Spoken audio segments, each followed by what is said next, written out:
The first soldier grabbed the smallest cub. Nora didn't shout. She didn't beg. She just said, very calmly, "Let go." Lockdown blue washed the galley walls. The station alarm had already faded into a low, pulsing hum, like the Halcyon Needle was holding its breath. On the floor, 3 tiger cubs, 5, maybe 6 months old, stood frozen around 4 shallow bowls of pasta. They weren't earth tigers. Their golden coats held dark, clean stripes that shimmered faintly when the lights shifted, like the pattern had been stitched from starlight instead of pigment. Their ears were slightly longer, their tails a little too balanced for 1G gravity, made for ships and stations and worlds that didn't behave. Cute enough to soften hardened crew. Sharp enough to make security write nervous memos. Nora's burner still hissed. Sauce still steamed. A pot lid sat crooked from her last stir. The air smelled like tomato and protein cheese, the closest thing to home you could manufacture in deep space. And the soldier's gloved hand was still wrapped around a cub's scruff like it was cargo. Directive 17, the lead officer said through his helmet, voice flat and official. Confiscated juveniles are to be transferred to Annex Kestrel for containment and evaluation. Those are babies, Nora said, holding her hands open at her sides. And you're in my galley. Behind the lead, 2 more soldiers shifted. Weapons angled low, just low enough to pretend they weren't threatening anyone. Their posture said they expected compliance. Their helmets said they expected fear. They were wrong. Nora's palm lowered slowly, a signal she'd taught the cubs the first week. No claws, she murmured without looking away. No teeth. Eyes on me. The cubs didn't growl. They chirped. Small, hungry sounds. Impatient, but controlled, like tiny engines that had learned frustration before language. The cub in the soldier's grip didn't thrash. It blinked once, slow, then turned its amber eyes to Nora. Not to the gun. Not to the armor. To her. That was the first escalation. Because the cub didn't panic. It waited. Nora took 1 step forward. The deck plating clicked under her boots. Put it down. The lead officer's visor tilted. Dr. Nora Ellison. You have no custodial authority. I have station authority, Nora replied. This is Halcyon Needle. Neutral registry. You boarded without tribunal clearance. Tribunal review is pending. Extraction is immediate. The soldier holding the cub tightened his grip like he'd heard the word immediate and decided it meant now. The cub's ears flattened. Not rage. Not fear. Calculation. Nora felt that cold pinch under her ribs, the place fear lives when you refuse to let it speak. Hot surfaces, she said, nodding toward the burner. Pressurized lines. Narrow angles. If you discharge a weapon in here, you'll be explaining a hull incident on record. The third soldier, quiet, still, standing half a step back, glanced around the galley like it was real life, not paperwork. He noticed the steam. The slick floor. The cramped space where a single bad shot would turn a clean extraction into a disaster. He was thinking. The impatient soldier wasn't. He stepped toward the other cubs, aiming to scoop them fast, efficient, clinical. That was the second escalation. Because 1 cub moved first. It didn't leap for a throat. It bumped the soldier's knee joint, hard and precise, just enough to ruin his balance. Another cub slid under his boots like a furry wedge, tail flicking, body low. The soldier stumbled, caught himself, and for half a second his weapon barrel swept sideways. Nora snapped. Down. All 3 cubs dropped flat instantly. Perfect obedience. The soldiers froze. That kind of restraint didn't match their labels. That kind of training didn't fit the word specimen. The lead officer recovered first. This proves they're dangerous. No, Nora said, voice tight but steady. It proves they're teachable.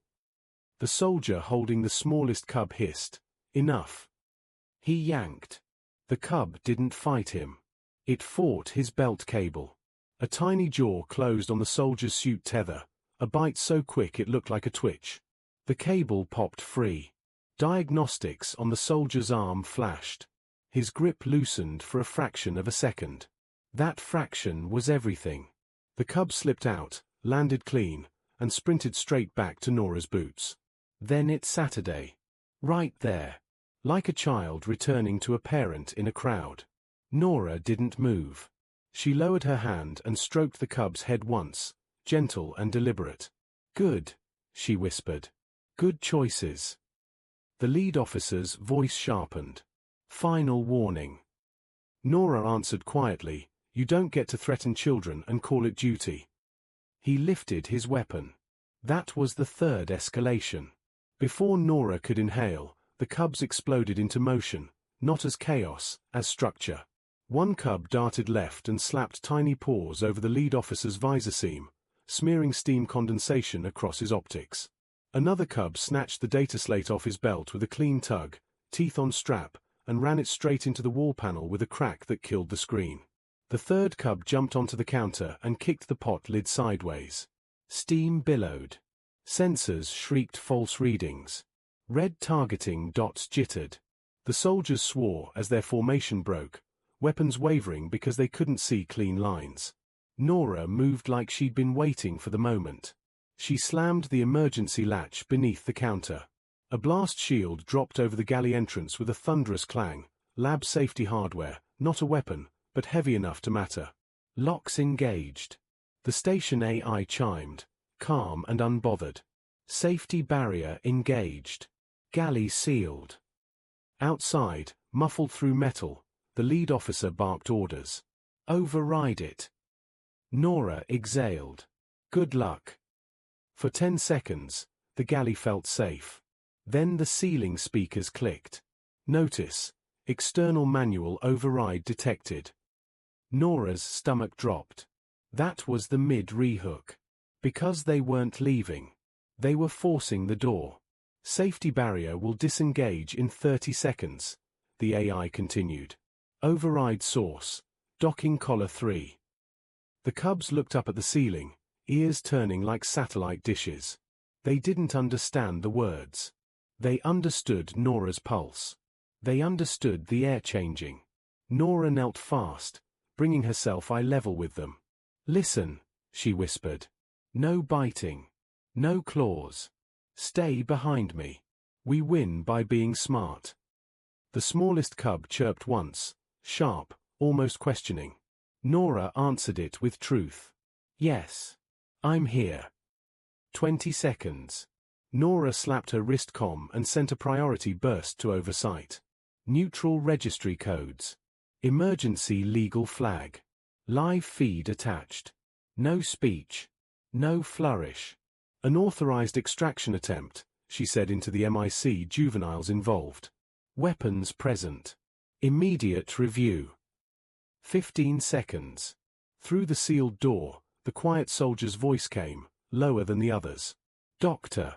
Stand down. You're escalating. Nora let out one short laugh, bitter as recycled air.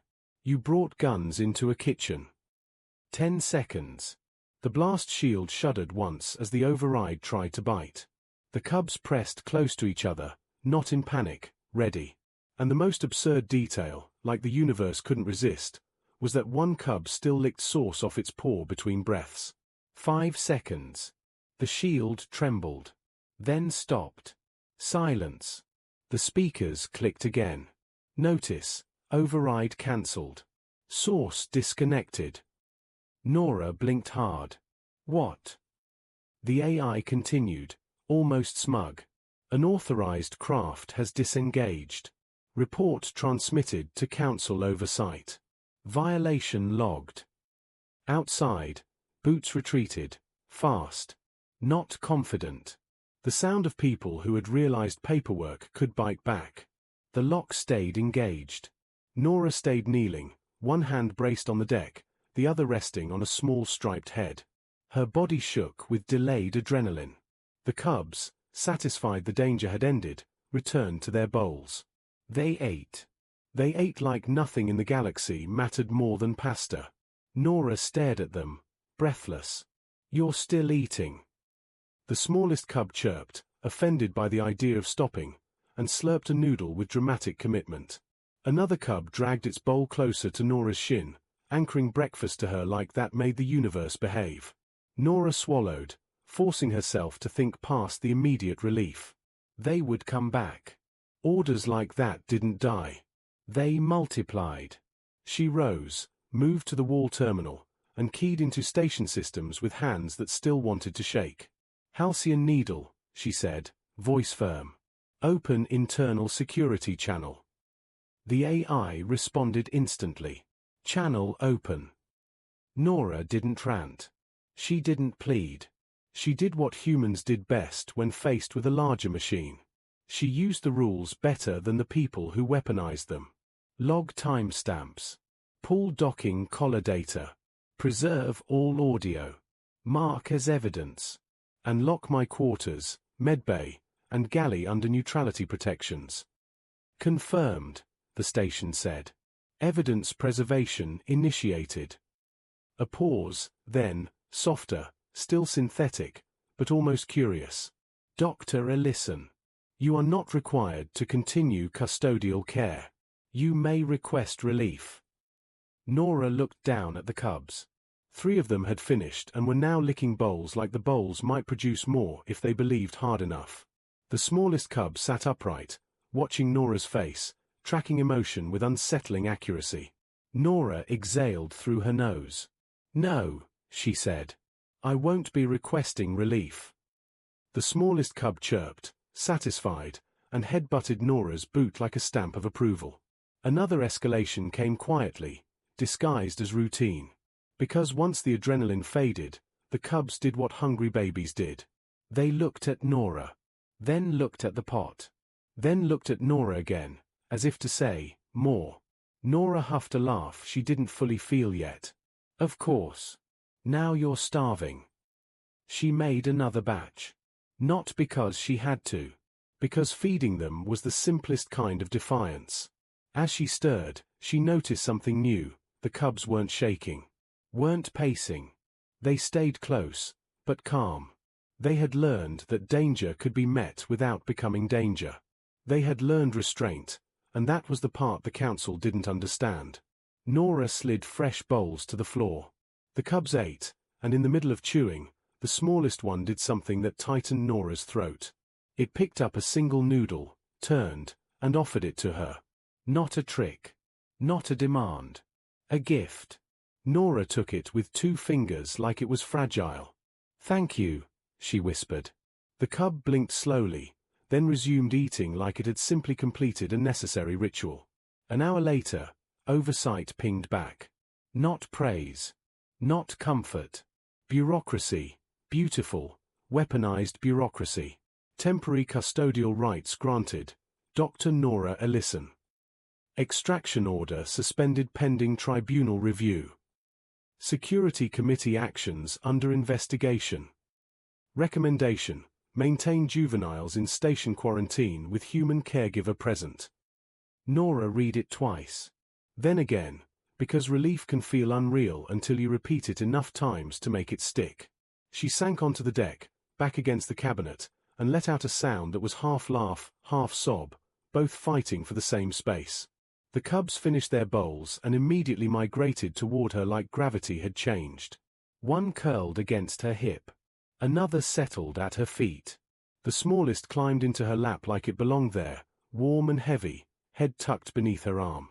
Nora rested her palm on its back, feeling the small rise and fall of breathing. Outside the galley viewport, stars drifted like they didn't care. Somewhere in council towers, people would argue about risk and policy.